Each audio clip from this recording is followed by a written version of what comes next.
Welcome, Pewter Report readers, viewers, and listeners to a brand new edition of the Pewter Report Podcast, energized by Celsius, the official energy drink of PewterReport.com. It is a special Friday edition of the show since we had to cancel Wednesday's episode.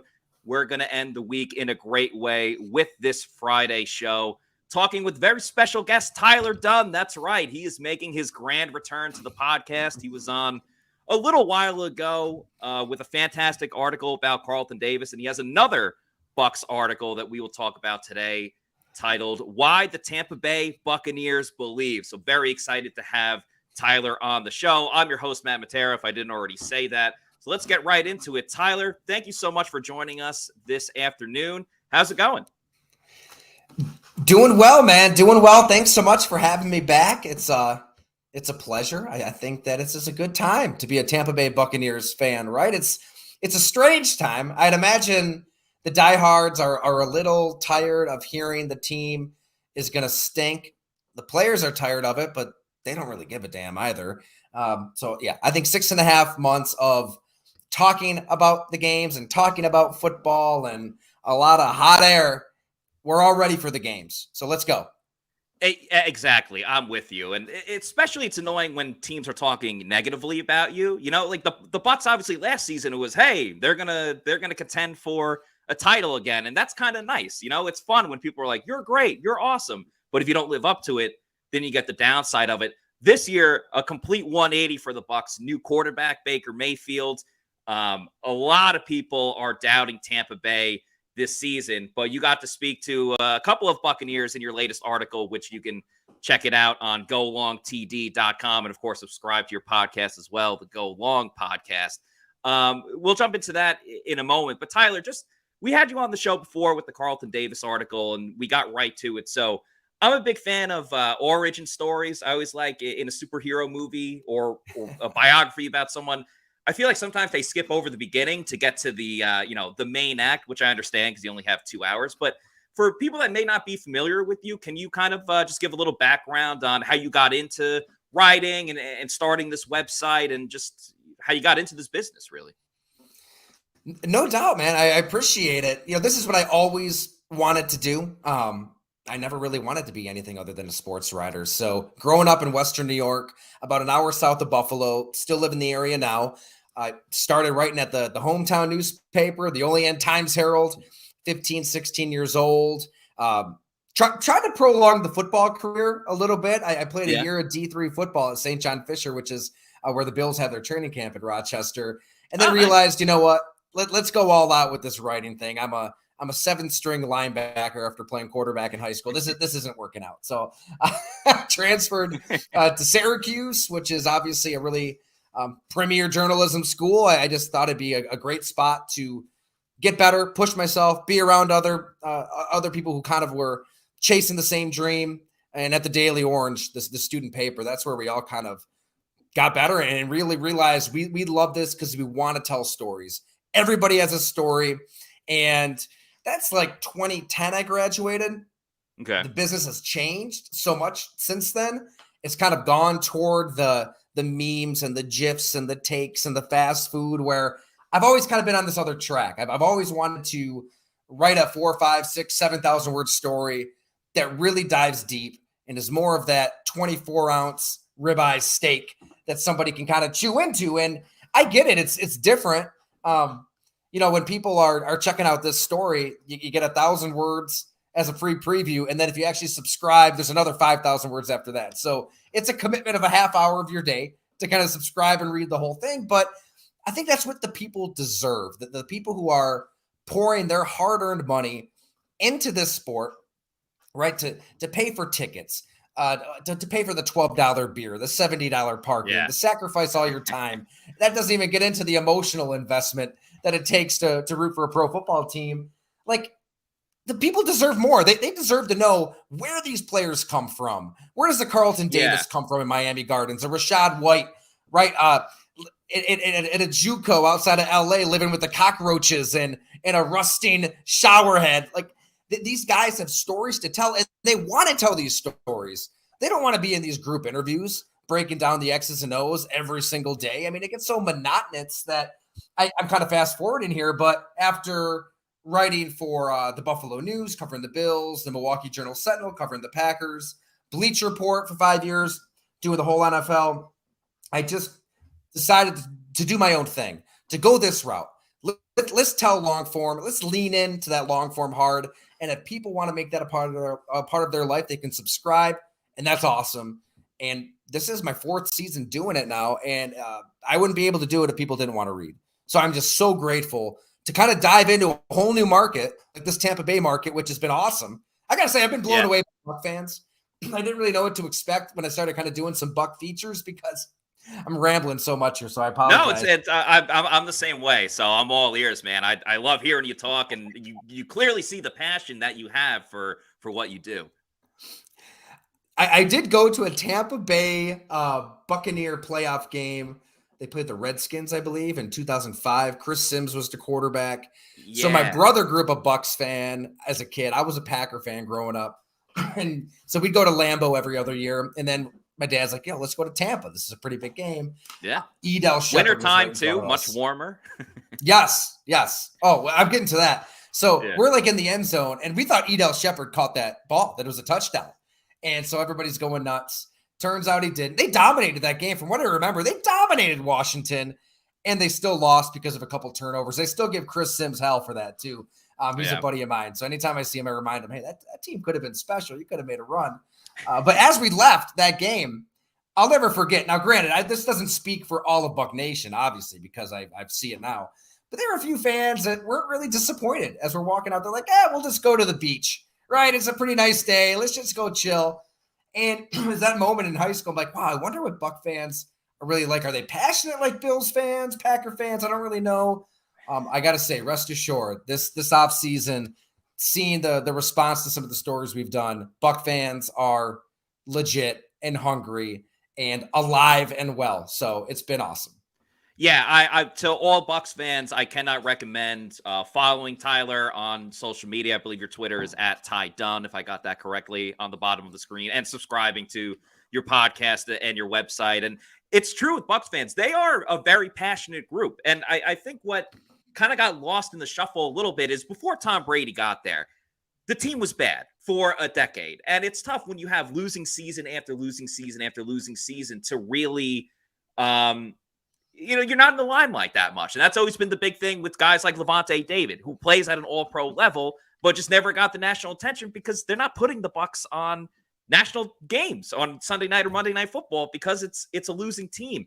And I think, the Bills were a little similar to that before Josh Allen for quite a while. And I think just the way that social media has gone in recent years, people love the Bills, the fans going through tables and all of that different stuff. And that's kind of like revved up the fan base. And then it kind of perfectly coincided with Josh Allen. And obviously the team is very successful now. So not that the Bills and the Bucs are crazy similar, but the fan bases had been waiting for a long time to have a good team. And then it finally got here the last couple of seasons for both organizations. Yeah, like the whole, I can't ever say the words Bills Mafia because it's become so overdone and overplayed. But really, that whole thing is the result of bad football teams. Like they were just so bad for 17 straight years, not making the playoffs. The tickets were cheap. 19, 20, 21-year-olds could get tickets for $10 and go into a mud lot, get drunk, and crash through a table. So that became bigger than I think anybody expected. But it did kind of build up to your point, like when they got good and they drafted Josh Allen instead of Josh Rosen. And those fans were initially really pissed off. Like they were mad about that. They wanted Josh Rosen, trust me. But once the team was, set at quarterback, that the drunkenness became drunkenness of joy. And it's much different in Buffalo. But I think that Tampa is going to be good. And maybe I'm dead wrong. Early in the offseason, I kind of had the same take as everybody else because you see all that dead money, right? Like all this Brady dead money, and they really went for it, justifiably so. When you have the greatest player of all time, it'd be dumb to not go for it and just sign whoever he says to sign. But obviously, and you got the Super Bowl, so it was worth it. Exactly, a million %. I hate, real quick, I'm sorry, but I hate when people are like, oh, they were like, you're going to screw yourself for the next 2 or 3 seasons. But it's like, yeah, but winning is the most important. So if you did it the way the Bucs did, and yeah, it's hurting you a little bit now, still worth it. The way that the Rams did it the following season, winning is the best feeling, especially in football, if your team wins a Super Bowl. So you got to go all in. Would you rather win one and then maybe you suck for a little bit, or you get close every time, but you're not hoisting Lombardi at the end of the season? I think I know my answer, and I think it's the right one. Yeah, if you've got the quarterback, pull the trigger on every decision you possibly can to get closer to that Super Bowl, right? You might as well. But where it gets really interesting, though, is, all right, so Tom Brady's on the beach and says he's done for good. And I think we all kind of wrote the obituaries for the 2023 Buccaneers at that point. Like, of course, they're done, all this dead money. What are they going to do? But whereas the Rams, they did just kind of have the yard sale and got rid of whatever they could get rid of around Matthew Stafford and Aaron Donald. Mm-hmm. I mean, the Buccaneers are re-signing Lavonte David at $4.5 million. Right? They're hanging on to a core. Where the Rams, look at their roster. I mean, how many players can you actually name outside of Aaron Donald on defense? And then you look at the Bucs roster, all of the guys that won that Super Bowl just a couple years ago are there at every level of the defense. Yeah. And so I just started to think, man, like, they're actually trying to win here, because there's these little moves that kind of show like they are trying to win. Like, if you were just going to give up, you would be trying to shop these players. You wouldn't be giving Lavonte David even $4.5 million. Exactly. Like, you'd see a fire sale. They didn't. Now, they didn't really have any options at quarterback. That's where I think people really did kind of view the Buccaneers as this team that was going to collapse, because what are you going to do? Well, you're going to give Baker Mayfield a fourth opportunity to be a starting quarterback. You'll run it back with Kyle Trask. You'll have a quarterback competition. And people saw that transaction and it kind of doubled down that initial take after seeing Tom Brady on the beach. It's like, okay, yeah, they are going to stink. But I think if you actually take the time, and we'll get into it, but to look at those players on defense, and I sat down with Carlton Davis and to hear it in his voice on what they expect out of their defense. And then you see Baker Mayfield, and you can talk yourself into a path for him with Dave Canales working the same magic he did with Geno Smith. Oh, by the way, you still got Mike Evans and Chris Godwin, and you're actually going to try to run the ball this season. And the NFC is wide open. This isn't the AFC. Yes. NFC is wide open. Nobody should be surprised if they win the division. Like, it's realistic. And I think I would rather my team go that route. Like, try to win, stay competitive for the good of the building. Like, you've got to think about just the feeling, the sensation that guys have in your locker room and how that's going to sustain itself long-term. Give me that over hitting the reset button and trying to get Caleb Williams. Because if you do that, like, if you're just going to completely fire sale and give up, losing breeds losing. I mean, the Arizona Cardinals aren't going to be good years, decades. I mean, as long as the Bidwells are in charge, I don't think they'll ever win a Super Bowl. It's a disaster. The Browns, right? Hugh Jackson, Sashi Brown, they tried to do this to the extreme. They went 1-31, and it took a long time for them to even be respectable in the NFL. I don't know. I think what Tampa's doing, it might seem absurd to outsiders. I mean, you turn on ESPN, you listen to any podcast, if the Buccaneers come up, people just start laughing and saying, they're going to stink. I don't know what to tell you.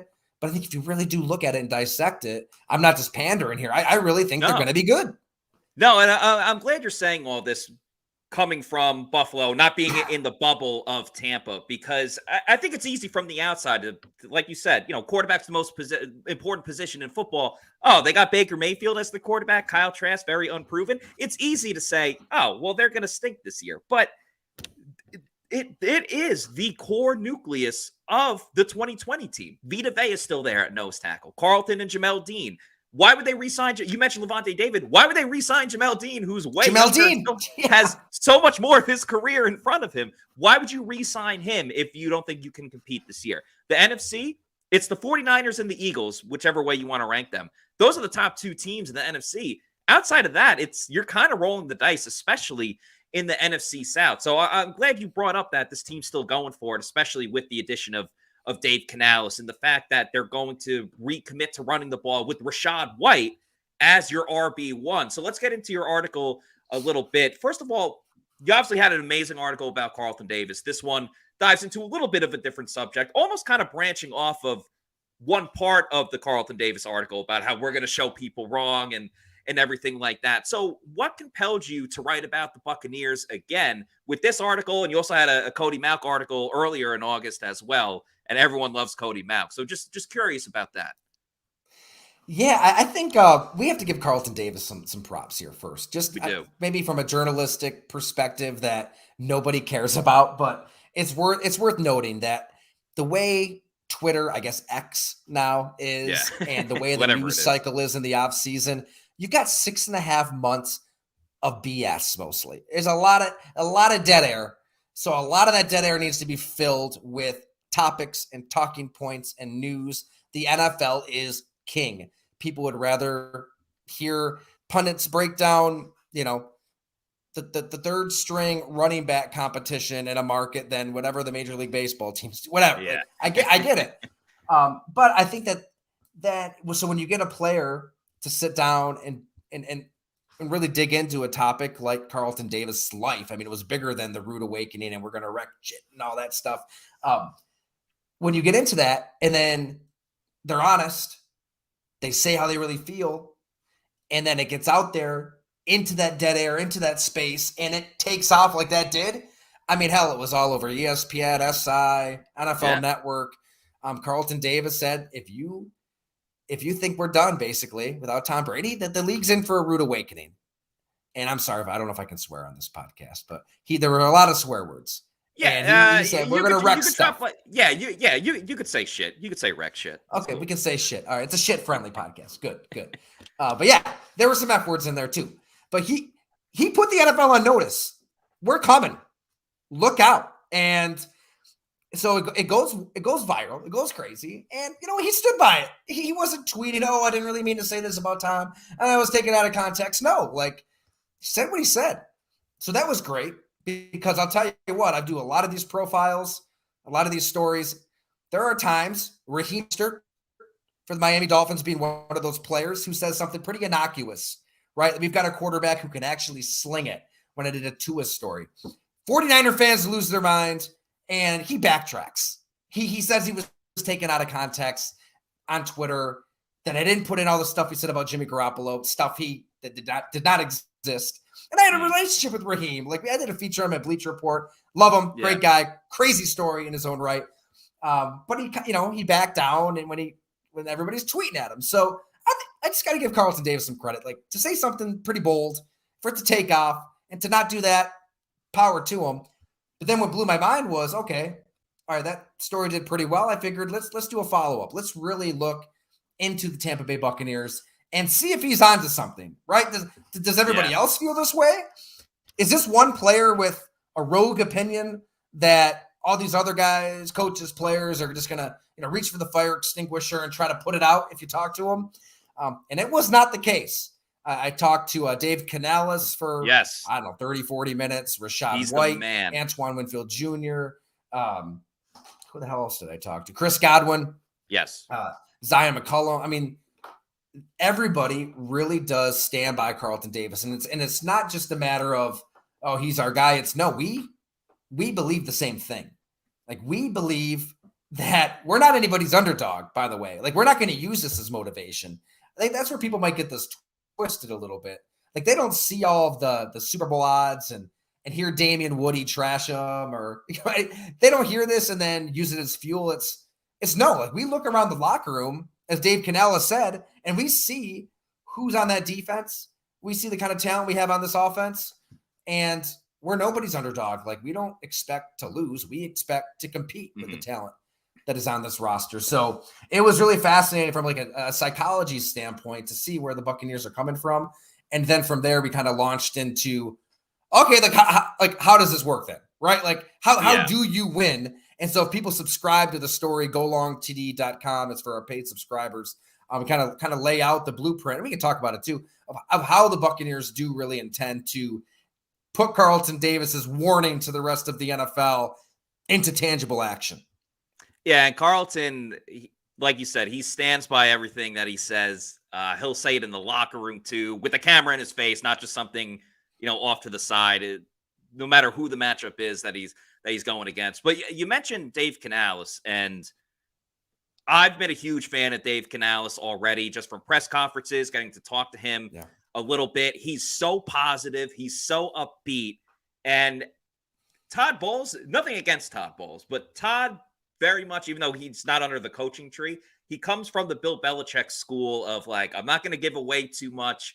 I'm going to have the same type of reaction. No one's great, but no one's terrible either. Everyone's just like a good player, and he doesn't reveal too much, and that's fine. That's his MO. He doesn't have to give us anything. But Dave Canales is like saying, I love Baker's swagger. I love this. He'll give you a full breakdown of the offensive line and what they do and how they're going to attack. So he had a couple of quotes from your story. This one, he says, one of the things he's talking about the quarterbacks. One of the things I realized over the years, which fit Russell Wilson so well, was it's really like the heavyweight fighter mentality where you're not necessarily trying to win on the card by getting the most punches in. This is something he said on our podcast as well, just accumulating it to boxing.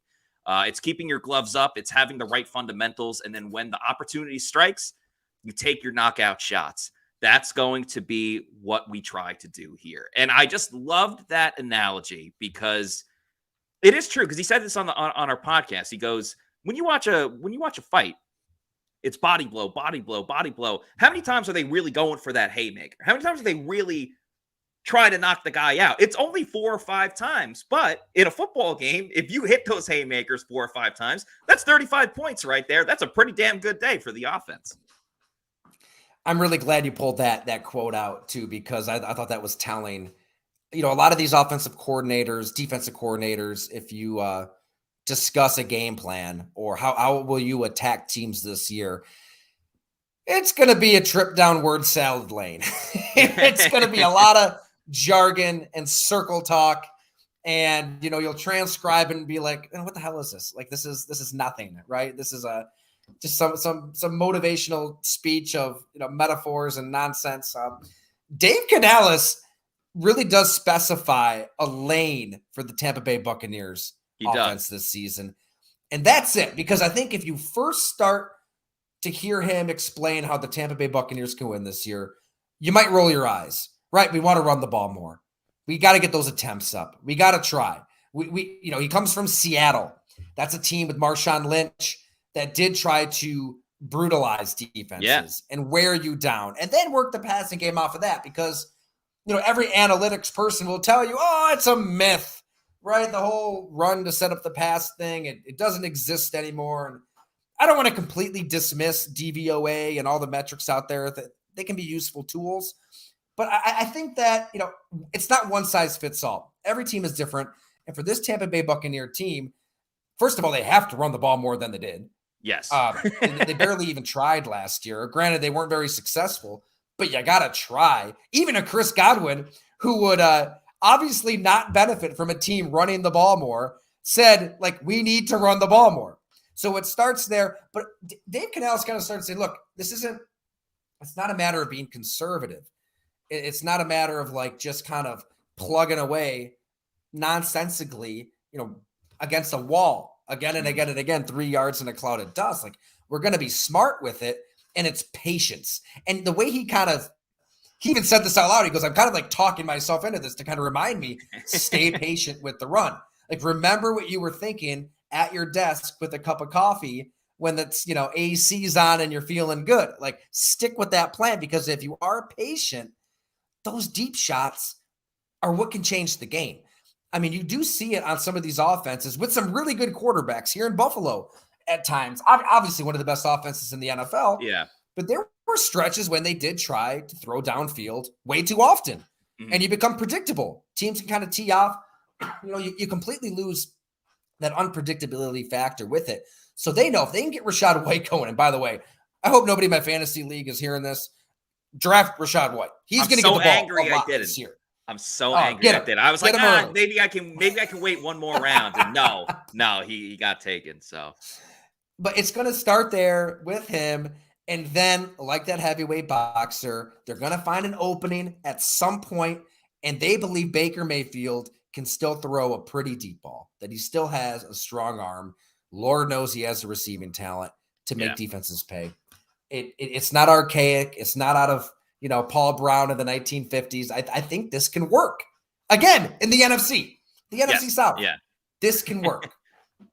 Yeah, I'm with you. I think we're going to see not like a gigantic pendulum swing, but a little bit of across the league, a little more of a dedication to running the football. Obviously, the league now with the penalties or the way that the rules are made, and you can't touch the quarterback and everything like that, it's geared towards throwing the ball, scoring more points. The fans love it, everything like that. But I do think you see it all the time. One team zigs, and then eventually another team zags, and then it kind of goes back that way. And it's so funny because I was at the joint practices when the Bucs went up against the Jets, and then they practiced at the Giants facility the next day.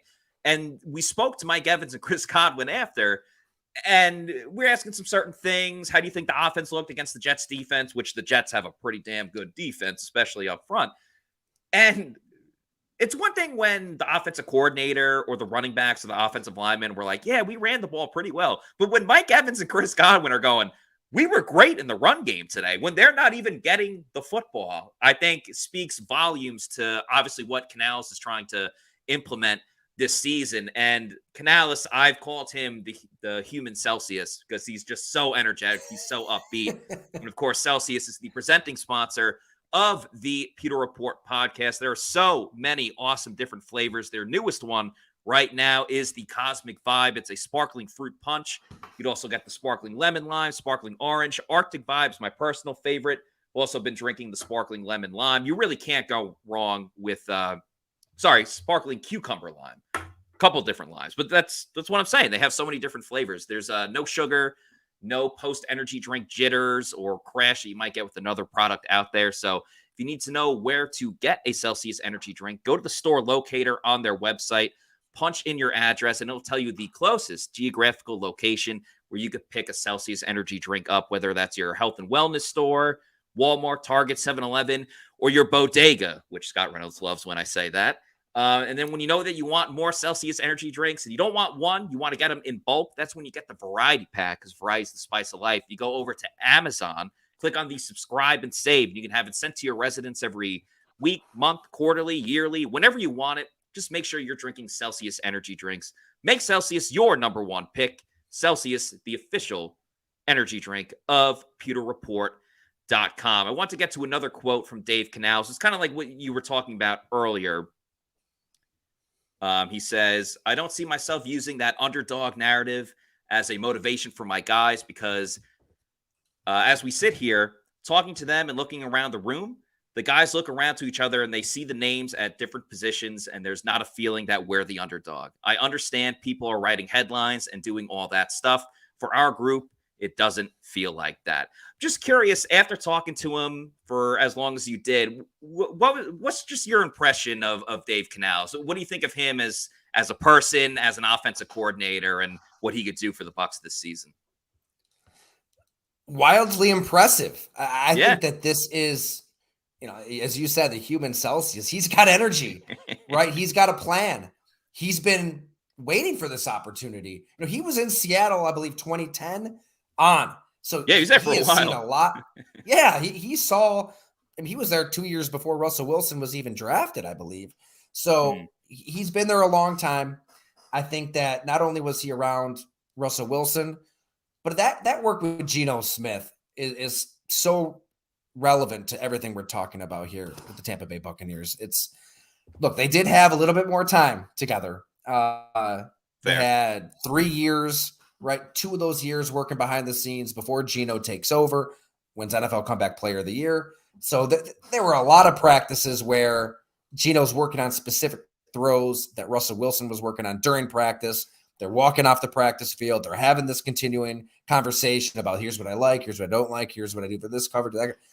All I'll say is this, I think, like everybody, I really believe Geno Smith was done. I thought he was finished. We saw him as a starter with the New York Jets. It wasn't pretty.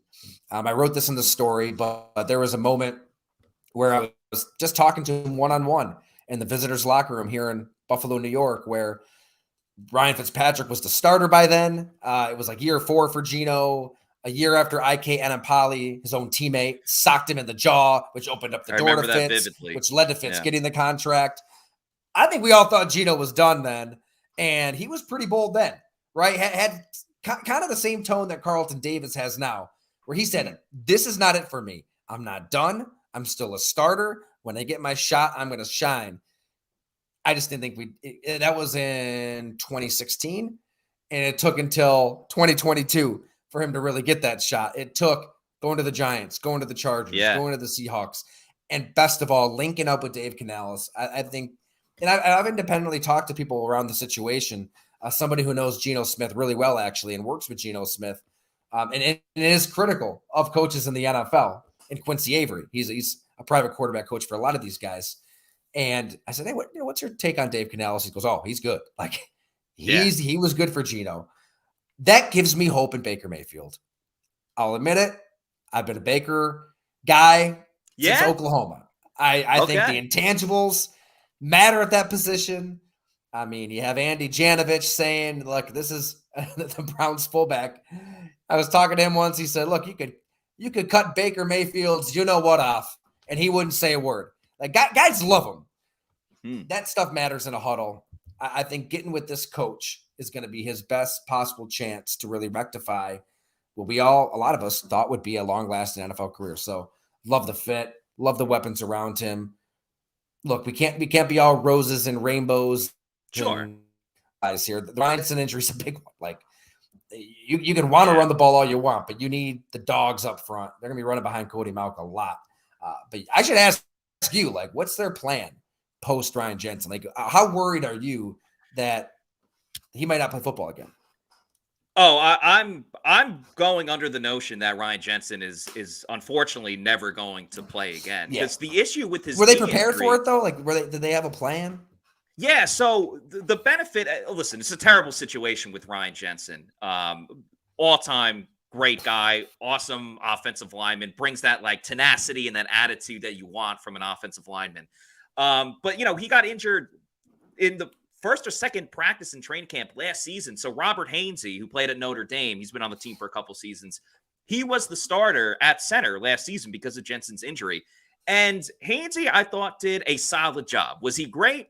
No, I wouldn't say that, but I don't think he was the weak link in why the Bucs run game was so bad. I think a lot of that was just the concept and the play calling a little bit, but obviously now Dave Canales can fix that. So Hainsey's going to be your starter again this season.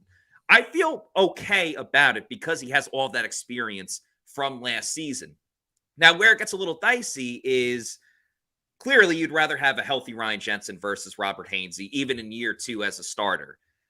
It's the right side of the offensive line. I'm a big fan of Cody Mauch too, but it is a rookie starting at right guard. And then Luke Gedeke, who was the starting right guard last season and struggled, they're moving him back to offensive tackle. Now, the beauty in that is he played it back at college, and he's also best friends with Tristan Wirfs, who's moving to left tackle, but can obviously still give him some pointers on what to do at right tackle. So I think with the adjustment of just the overall run play and the run concept, like they're going to a zone blocking scheme this year where it used to just hat on hat. I think that helps everybody. Tristan Wirfs is crazy athletic. Cody Mauch is crazy athletic.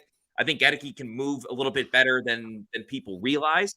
So, and just having motion and throwing on first down versus predictable running on first down. There's so many different gadgets where the offensive line still has to do their job, but I feel good about Canales at least putting them in the proper situation to succeed, which wasn't always the case last year, but this year, different story. That's a hell of a breakdown. That was what I was wondering is we did see these guys last year. Wasn't always pretty, but how much of it was youth, how much of it was being out of position, how much of it was the offense. I mean, the offense was Tom Brady takes a snap, pop a shot offense at the arcade, right? Just get right up. And so that's another big thing too, is the offensive line. And let's remember too, because some people got mad at Jason Light being like, you didn't address the offensive line. The offensive line has terrible depth. The depth isn't great, but let's also remember, they did not expect Ali Marpet to retire after the 2021 season. And then Ryan Jensen got hurt right after that. And their other starting guard, Alex Kappa, signed with Cincinnati. So you can game plan for losing an offensive lineman in free agency. That happens all the time.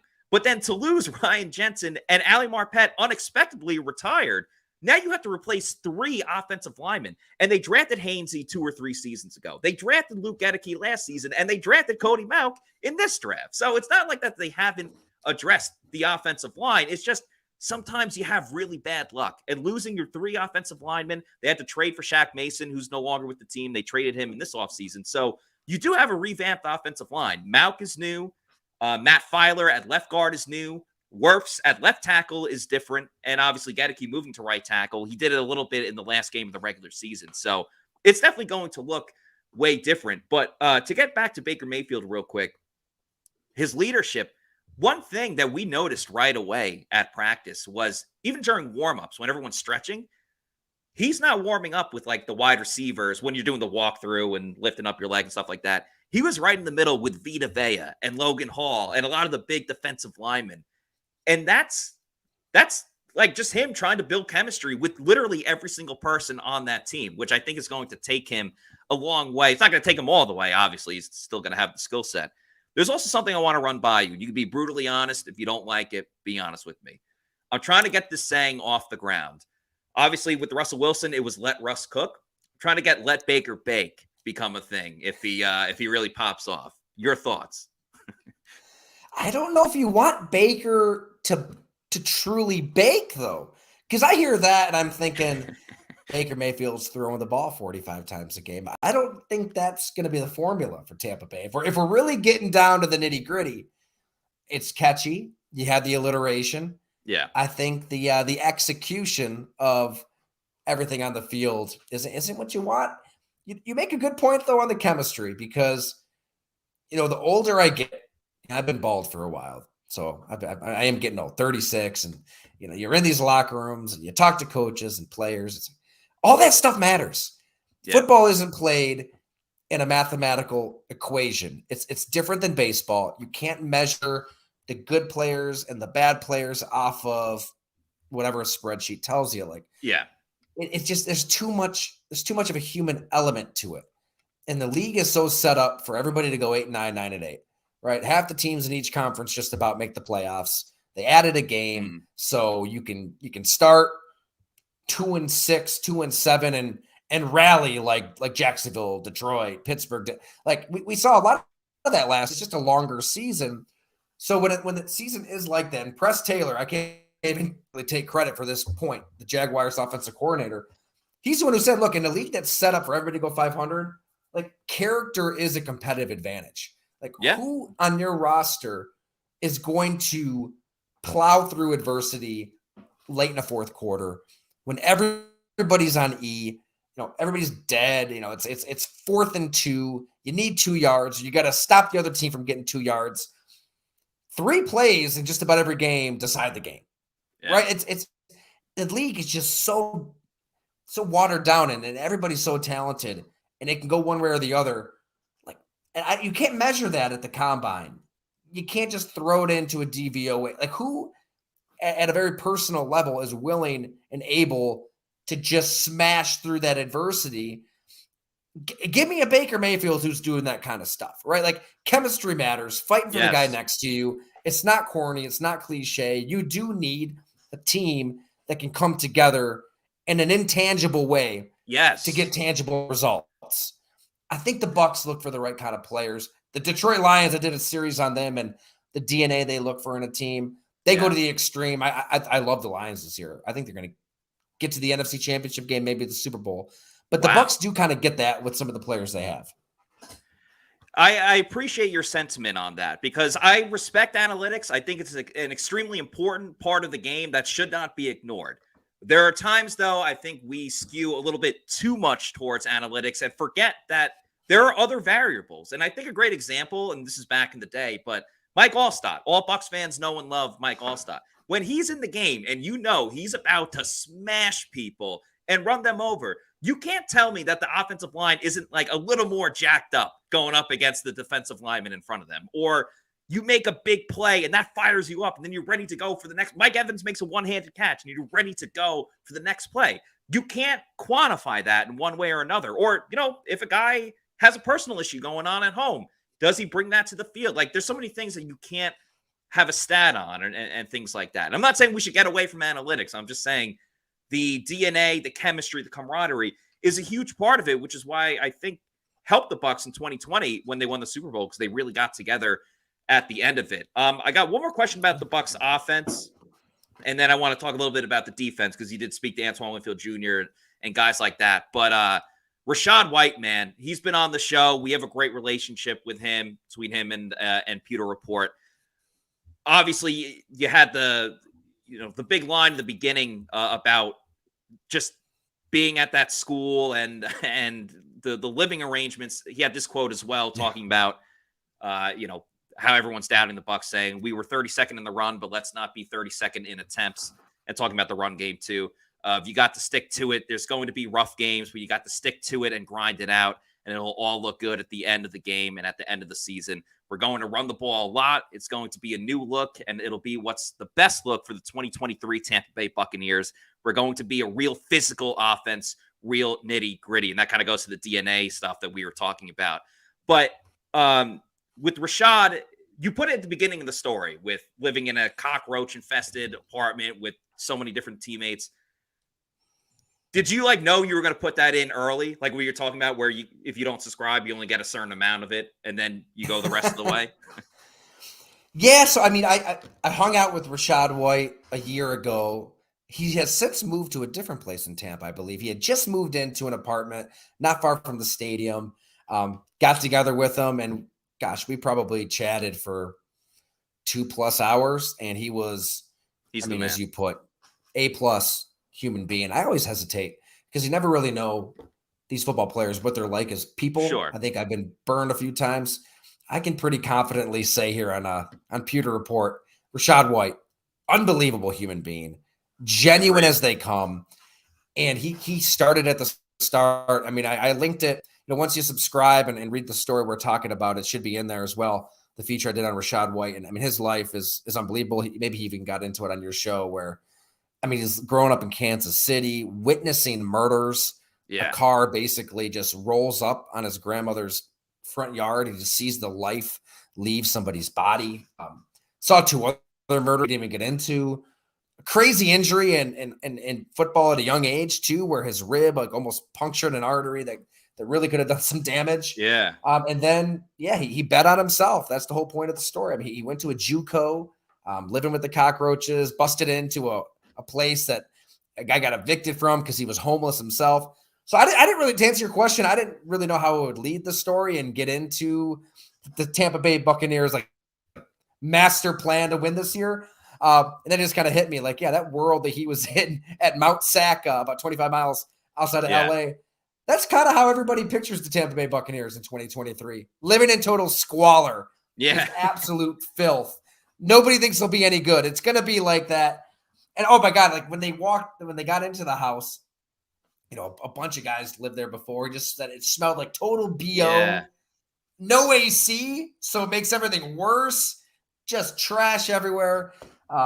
He got through it, and he's thinking Tampa Bay can get through all this year. I think that Rachaad White is naturally an optimistic guy, right? He is to his core.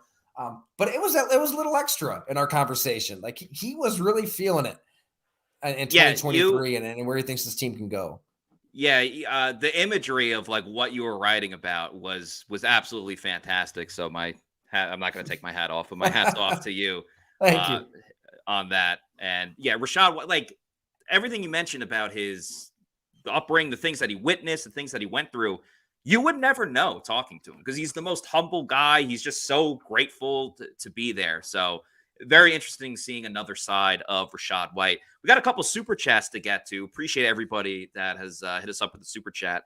Roger, thank you for the $5 super chat. Roger, talking about Todd Bowles, says 3 words to define head coach Bowles: stoic, strong, gifted. Go Bucs. I think he's definitely gifted. He's an absolute defensive mastermind, and he is very stoic as well. So, yeah, I would agree with that. Strong, I haven't seen him lift at all, but on the inside, I would say definitely strong as well. But appreciate the super chat, Roger. We got a 1999 super chat from Donta Mason. Thank you so much, Donta. says, it frustrates me to see how many people feel Tampa should rank this season. We're going 13-4, and Mike gets re-signed, and Devin White walks, a cap casualty. Tyler, I'll ask you, what's your you said the Bucs were going to be competitive. What's your outlook for the Bucs this season? You don't have to give me an exact record prediction, but are you taking them to win the NFC South? What do you think the Bucs can do this season? I do like Atlanta. I think that offensively, the way that they're set up, Terry Fontenot, Arthur Smith, history will be the judge. They did take tight end Kyle Pitts ahead of Justin Fields. They did take a tight end very, very high, a running back very, very high, and made Chris Lindstrom the richest offensive guard in NFL history. I think at this moment in time, though, and you said this earlier, that we could see kind of a comeback with running the ball. I agree. I think that with all of these 230-pound linebackers, all of these defenses that have been trained to kind of stop athletic quarterbacks, improvisational quarterbacks, and RPO stuff, where if you're the linebacker, like, do I come up? Do I go back? Like, you're in that constant cat and mouse game.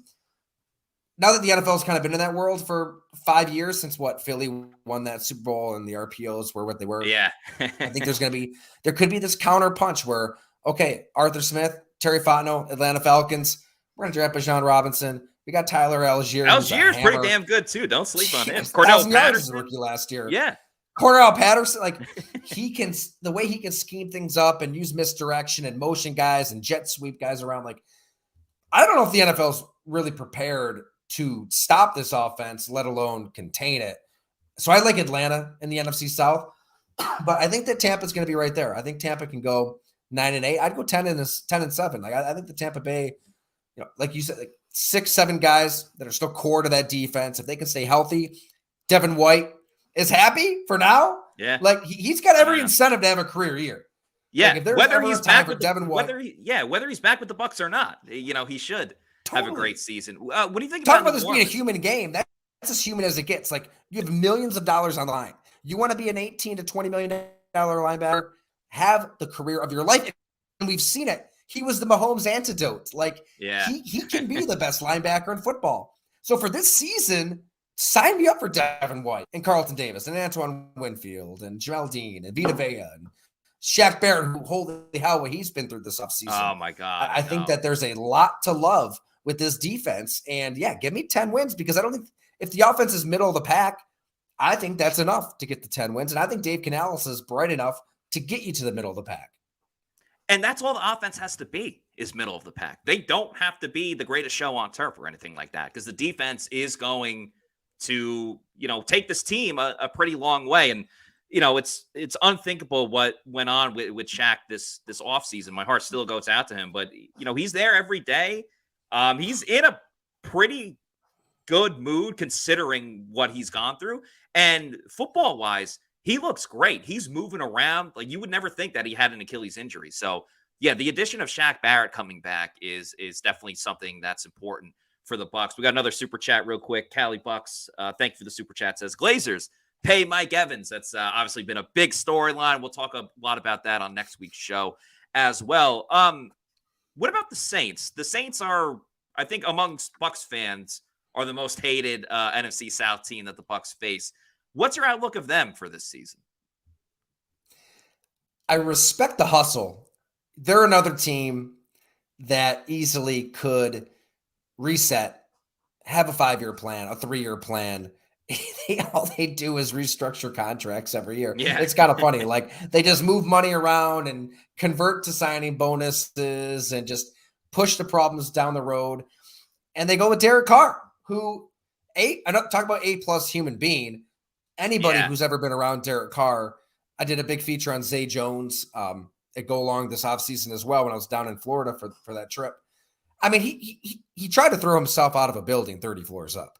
Zay Jones easily could be no more. His brother hung on for dear life. Help arrived. Thank God.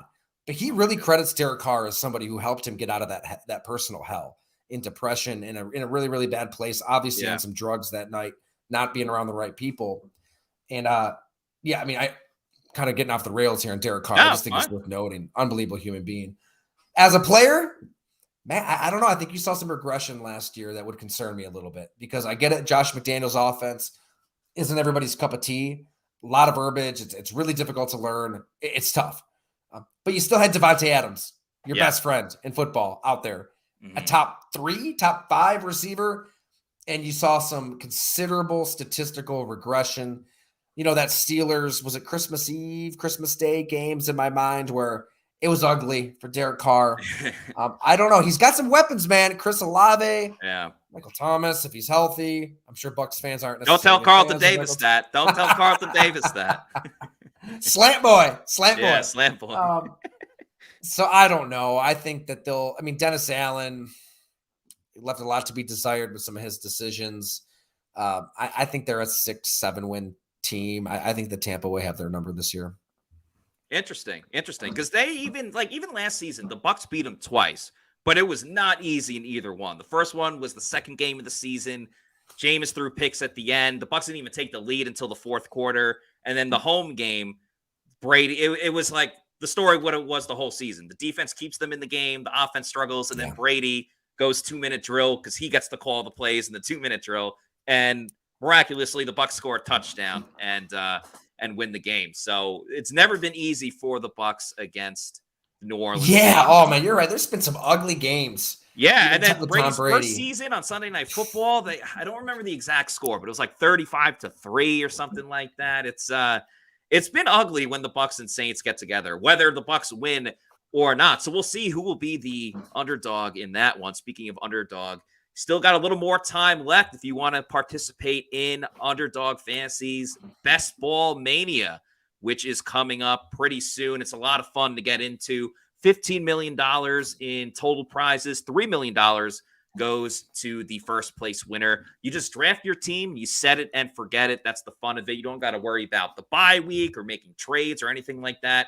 It just accumulates the highest score for everybody that is on your team.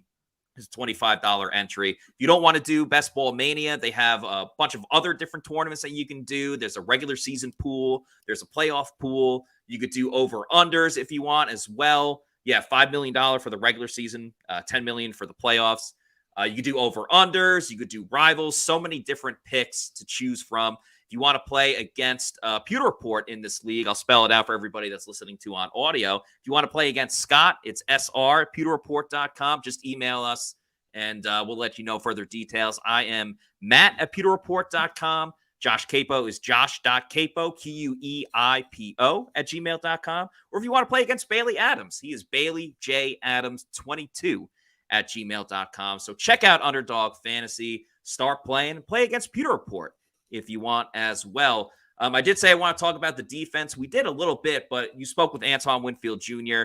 I think he's the future face of the Bucs if he's not already. I think one of the highest honors that Antoine Winfield Jr. got was not the Pro Bowl accolades or the Super Bowl. That's obviously monumental. But when the Bucs revealed their creamsicle jersey, Antoine Winfield Jr. was one of the guys in the video package. Now, that's saying a lot because he's next to Mike Evans and Lavonte, but Antoine was included in that as well. Antoine had this to say in your article. He said, I looked him dead in the eyes. The thing that was going through my mind was the game before. He killed us in the game. We played in the regular season. All they did was play those highlights leading up to the Super Bowl. It was pissing me off. So I said, okay, when I get the opportunity, I've got to do something. He's obviously talking about throwing up the peace sign to Tyreek Hill, I believe, in the Super Bowl. That's the context of it. But Tyler, your biggest takeaway talking to Antoine Winfield Jr. I want to start a movement at Go Long that good, like timely, effective, pointed taunts like we saw in that Super Bowl should be rewarded. They shouldn't only not be punished. I can't believe he got fined. He should be getting $10,000 or $7, whatever the fine, and then some, because that was an all-time Super Bowl moment. Maybe years from now, we're telling our grandkids, "Oh yeah, Tom Brady won his 7th Super Bowl." No, in the moment, that was the defining play. 31-9, desperation heat from Patrick Mahomes on 4th down. Antoine Winfield Jr. breaks it up, and it is right in Tyreek Hill's face. Yeah.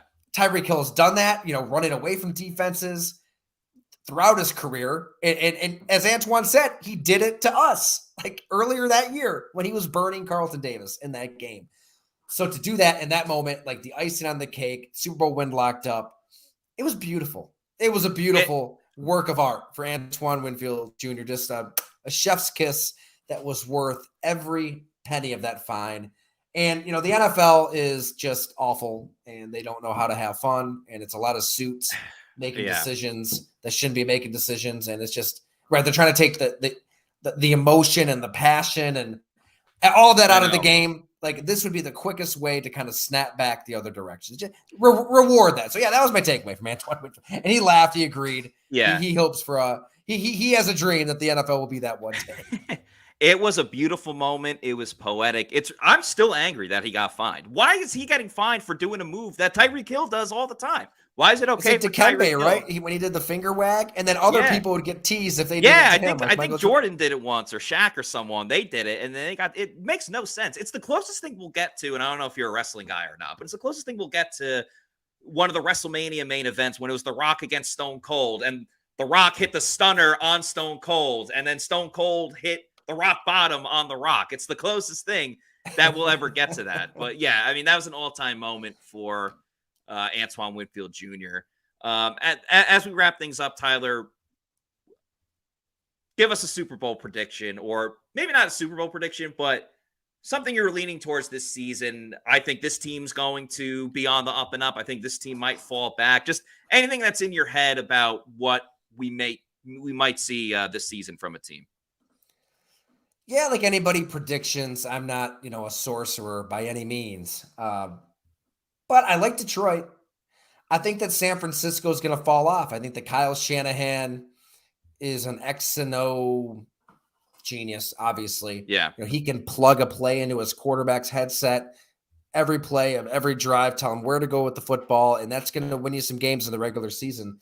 But I think how he's kind of handled the quarterback position since taking over in 2017 is kind of been like the idiot in your fantasy football league, the buffoon that you try to rip off with Trey. It's like there's been no rhyme, there's been no reason, from taking Solomon Thomas ahead of Mahomes and Deshaun Watson to making Jimmy Garoppolo the richest in the game at the time, to getting burnt by Josh Allen in that Monday Night Football game and realizing I need a freak show quarterback, so I'm going to trade 3 first-round draft picks for Trey Lance. And then, the injury kind of threw things off. But at one point, like, you're ready to go into the season. That's the point last year with him as the guy. You didn't even let Jimmy Garoppolo compete for the job. Yet you're not good enough to even compete with Brock Purdy the next year. It's Purdy all the way, even off the elbow injury. It's just bizarre. I don't know. I think that as long as he's the head coach, they'll be a divisional champion, and they'll max out in the NFC Championship game, really. That's my long-winded way of saying I kind of like Detroit in the NFC. I think Philly is going to be good, but losing 2 coordinators is going to be a little tougher. There was some attrition. You lost Jason Hargrave to San Francisco. Let's go out on a limb. Let's go Detroit in the NFC, and let's go Cincinnati in the AFC. Oh, Joe Burrow making another return to the Super Bowl. Yeah, I'd like to see, they're still in that window with Burrow's exactly. contract. I'd like to see him. Definitely like to see him make it. We got a comment asking about Mike Evans. We're going to talk a lot about Mike Evans next week on the show. Obviously, the big story came out today that his agent is putting a hard cap on negotiations for a contract extension. He's giving them until the Saturday, the day before the start of the regular season. And we'll give Scott Reynolds had a Pewter Pulse about it. You can see it on YouTube. We'll talk about it on Tuesday's show. Real quick, I'll just say, looking at all sides of it, I think Mike is well within his right to ask for the Cooper Kupp type of money and a much bigger contract, because this is probably the last big payday for Mike's career as he just turned 30. The Bucs are at a little bit of a crossroads of determining where they want to go after the season, but a lot hinges on how the offense works this season. So that's just my quick take on it. I had an article on it on pewterreport.com that you could check out that expands much, much further, but we'll talk about it a lot this week as well. Tyler, you've been a fantastic guest. It was so awesome getting to talk to you again. But just tell everybody, the Pewter people, as we call our fan base, where they can follow you on social media and subscribe to your stuff and find all of your work. Hey, man, pleasure was all here. I love talking Bucs. That was awesome. Anytime, seriously. Appreciate you having me. I'm sure the message that came up that said "pay that man," they're talking about Go Long, not Mike Evans, obviously. Yes. Everybody, that's the best way. Go Long, golongtd.com. It's a part of Substack. If you subscribe to any Substack newsletters, so every story is just directly plugged into your email inbox, or at golongtd.com or the Substack app. So I would love it if people wanted to subscribe. Just $8 a month. $50 for the whole season. A lot planned.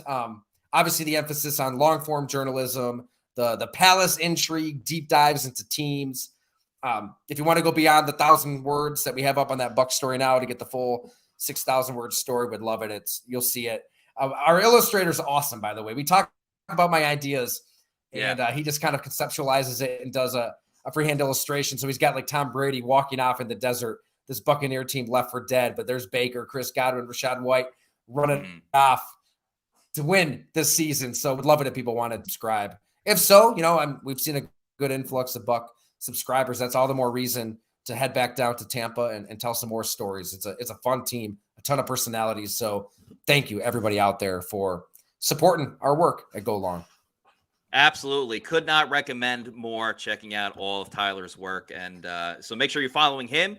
Please make sure you're following us on our social media as well on X, formerly known as Twitter, Threads, Instagram, and Facebook. We are at Pewter Report, and our YouTube channel is Pewter Report TV. Please like and subscribe. It's absolutely free, and we have a ton of content out, whether it's Mike Evans stuff, whether it's clips from practice and press conferences, and, of course, our podcast 4 times a week.